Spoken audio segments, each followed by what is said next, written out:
Hello everyone, आज हम बात करेंगे चैरिटेबल ट्रस्ट के रजिस्ट्रेशन की। और जो ये चैरिटेबल ट्रस्ट का जो रजिस्ट्रेशन है, ये सेक्शन नया इंसर्ट हुआ था, सेक्शन 12AB, और ये इंसर्ट हुआ था फाइनेंस एक्ट 2021 में विद इफेक्ट फ्रॉम 1 अप्रैल 2021 से एप्लीकेबल है। ये जो सेक्शन है, ये जो न्यू चैरिटेबल ट्रस्ट अब जो रजिस्टर्ड होंगी वो सेक्शन 12AB में रजिस्टर्ड होंगी, लेकिन जो ऑलरेडी एग्जिस्टिंग में चैरिटेबल ट्रस्ट हैं वो भी अब सेक्शन 12AB में रजिस्टर्ड होंगी। जो सेक्शन 12AA में पहले रजिस्टर्ड थी उनको भी अब दोबारा से सेक्शन 12AB में रजिस्ट्रेशन लेना होगा। तो इस तरीके से हमारे पास दो तरीके की चैरिटेबल ट्रस्ट आ गई, एक है न्यू चैरिटेबल ट्रस्ट और एक है एग्जिस्टिंग चैरिटेबल ट्रस्ट। तो पहले हम बात करेंगे न्यू चैरिटेबल ट्रस्ट की। न्यू चैरिटेबल ट्रस्ट को रजिस्ट्रेशन कैसे लेना है, कब तक उसके रजिस्ट्रेशन की वो अवेलेबल रहेगा उनके पास, उनको री रजिस्ट्रेशन के लिए फिर से अप्लाई कब करना है, कैसे क्या है, ये है इसमें न्यू चैरिटेबल ट्रस्ट के रजिस्ट्रेशन में हम ये देखेंगे। न्यू चैरिटेबल ट्रस्ट को जो प्रीवियस ईयर है, प्रीवियस ईयर के कमेंस होने से, शुरू होने से 1 महीना पहले चैरिटेबल ट्रस्ट को रजिस्ट्रेशन के लिए अप्लाई करना होगा। जैसे अगर ये सपोज़ कीजिए इनका प्रीवियस ईयर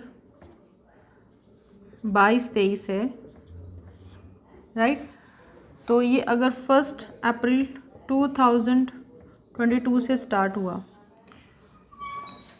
तो इनको 1 मंथ प्रायर, मतलब 31 मार्च तक, 1 मंथ को छोड़ के उनको 28 फैब तक उनका ये ड्यू डेट है, फाइनल डेट, यहाँ तक उनको रजिस्ट्रेशन के लिए अप्लाई करना होगा।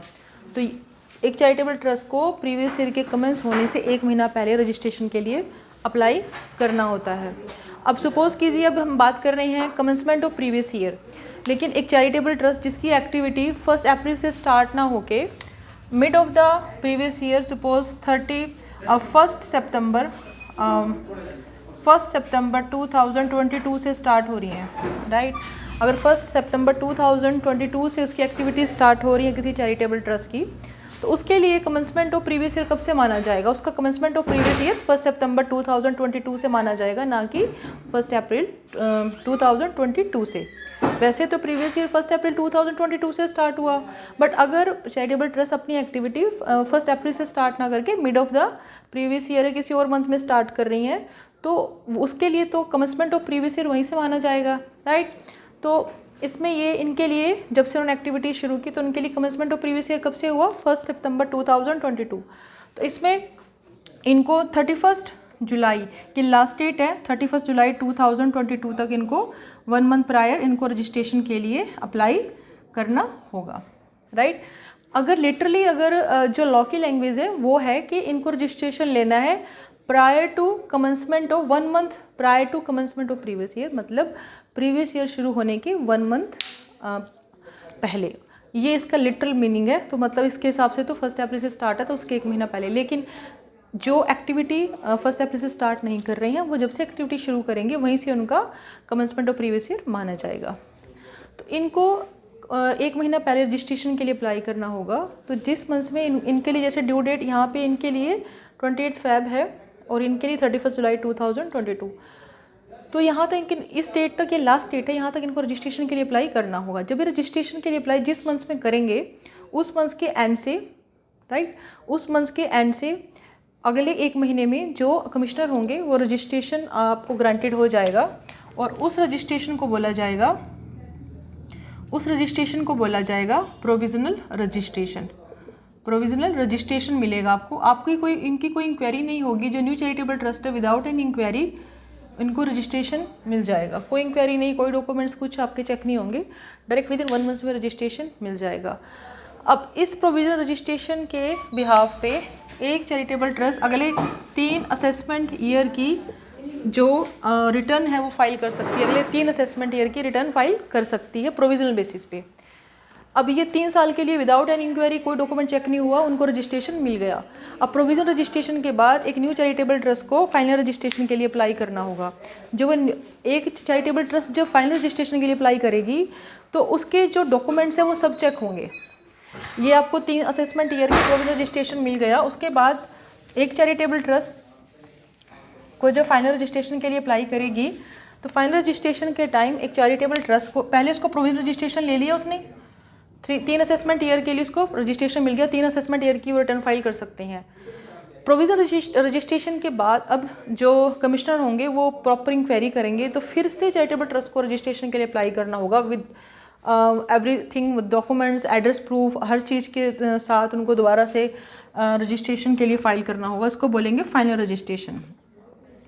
और फाइनल रजिस्ट्रेशन जब आपको मिलेगा तो फाइनल रजिस्ट्रेशन मिल जाएगा 5 असेसमेंट ईयर के लिए, मतलब आप 5 सालों की रिटर्न फाइल कर सकते हैं, राइट। तो जब आप 5 असेसमेंट ईयर के लिए आपको फाइनल रजिस्ट्रेशन मिल रहा है ना, इन 5 सालों में ये 3 साल इंक्लूड होंगे। मतलब अगर मैं ये बोलूँ कि मैंने अगर एक चैरिटेबल ट्रस्ट ने 22-23 में अप्लाई किया रजिस्ट्रेशन के लिए, तो असेसमेंट ईयर 23-24 एक असेसमेंट ईयर हुआ, इसकी रिटर्न फाइल कर सकते हैं 24-25 की, 25-26 की।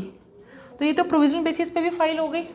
अब फाइनल रजिस्ट्रेशन मिल गया 26, 27, 28। तो ये 3 तो प्रोविजनल है और ये टोटल 5 फाइनल रजिस्ट्रेशन में आ गए। ये फाइनल रजिस्ट्रेशन में एक तरीके से मैं बात बताऊं, फाइनल रजिस्ट्रेशन में आपके प्रोविजनल असेसमेंट ईयर भी इंक्लूड हो गई। तो इस तरीके से आपको इन 5 सालों के लिए रजिस्ट्रेशन मिल गया। अब जैसे मैंने बताया था कि जब प्रोविजनल रजिस्ट्रेशन के लिए अप्लाई किया तो 1 मंथ में आपने अप्लाई किया और विद इन 1 मंथ में आपको रजिस्ट्रेशन मिल गया।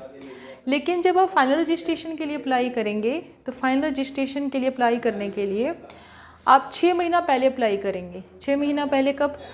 जो आपका प्रोविजनल रजिस्ट्रेशन जब एक्सपायर होने वाला है उससे 6 महीना पहले, या जो एक्टिविटी स्टार्ट की है चैरिटेबल ट्रस्ट ने जो एक्टिविटी स्टार्ट की हैं, स्टार्ट करने के विद इन 6 मंथ्स में जो भी दोनों में से पहले हो, वहाँ तक उनको फाइनल रजिस्ट्रेशन के लिए अप्लाई करना होगा। मतलब एक्टिविटी शुरू कर दी, एक्टिविटी शुरू करने के विद इन 6 मंथ्स, या प्रोविजनल रजिस्ट्रेशन लिया है आपने उसके एक्सपायर होने के 6 मंथ पहले, विच एवर इज़ अर्लियर, आपको रजिस्ट्रेशन के लिए फाइनल रजिस्ट्रेशन के लिए अप्लाई करना होगा। प्रॉपर इंक्वायरी होगी, सब होगा।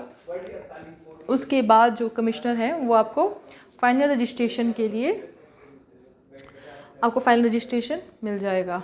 और फाइनल रजिस्ट्रेशन कब तक मिलेगा आपको फाइनल रजिस्ट्रेशन आपको 6 मंथ्स में मिलेगा न्यू चैरिटेबल ट्रस्ट के केस में। और अगर आपके न्यू चैरिटेबल ट्रस्ट नहीं है, आपकी एग्जिस्टिंग चैरिटेबल ट्रस्ट है, मतलब वो ऑलरेडी सेक्शन 12AA में रजिस्टर्ड है और वो फिर से उसको रजिस्ट्रेशन लेना है 12AB में, तो एग्जिस्टिंग चैरिटेबल ट्रस्ट की बात करेंगे अब हम।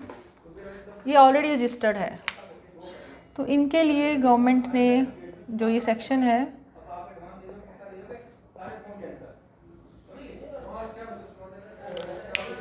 ये है 1 अप्रैल 2021 से ये इंसर्ट हुआ था। तो ये ऑलरेडी ये रजिस्टर्ड थी चैरिटेबल ट्रस्ट सेक्शन 12AA में। लेकिन ऐसा हुआ क्यों, मतलब फिर से रजिस्ट्रेशन क्यों लेना पड़ा? ये हुआ था कि जो चैरिटेबल ट्रस्ट है, जो गवर्नमेंट है, उनके पास डाटा ही नहीं है कि जो ऑलरेडी सेक्शन 12AA में चैरिटेबल ट्रस्ट रजिस्टर्ड है वो कितनी है, नंबर ऑफ चैरिटेबल ट्रस्ट कितनी है, कितनी चैरिटेबल ट्रस्ट रिटर्न फाइल कर रही हैं। मतलब कोई डाटा नहीं है, कोई ट्रैक नहीं है, कोई रिकॉर्ड नहीं है। तो प्रॉपर हर किसी का प्रॉपर से ये जानने के